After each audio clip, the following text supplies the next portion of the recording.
ঢাকায় চিত্রনায়িকা মিষ্টি জান্নাত অভিনয়ের বাইরেও ব্যবসায় যুক্ত এই অভিনেত্রী। এছাড়াও ব্যক্তিগত কিছু কারণে অনেকদিন ধরে ক্যামেরার বাইরেও তিনি। সামনেই আসছে তার বড় বাজেটের দুটি সিনেমা। এছাড়াও একটি ওয়েব ফিল্মের কাজও হাতে আছে তার। সেখানে একজন সাইকো কিলার হিসেবে দেখা যাবে নায়িকাকে। সম্প্রতি সাংবাদিকদের মুখোমুখি হয়েছিলেন মিষ্টি জান্নাত। সেখানে উঠে আসে তার আসন্ন কাজ ও ব্যবসায়িক ব্যস্ততা নিয়ে নানা আলোচনা। তবে নায়িকা জানালেন এবার নতুন ব্যবসা শুরু করতে যাচ্ছেন তিনি, আর সেটি উটের দুধের ব্যবসা। মিষ্টি জান্নাত বলেন, আমি উটের দুধের চা খাই। এই দুধের ব্যবসা বাংলাদেশে শুরু করতে যাচ্ছি, খুব শিগগির লঞ্চ করব।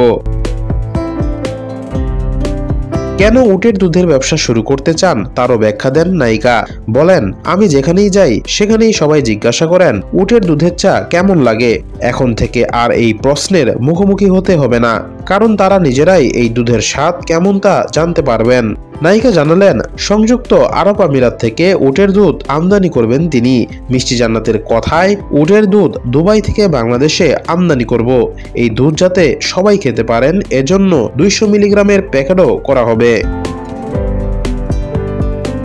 2014 সালের লাভ স্টেশন সিনেমার মাধ্যমে রূপালী পর্দায় ক্যারিয়ার শুরু করেন মিষ্টি জান্নাত। এরপর থেকে কাজ করে যাচ্ছেন নিয়মিত।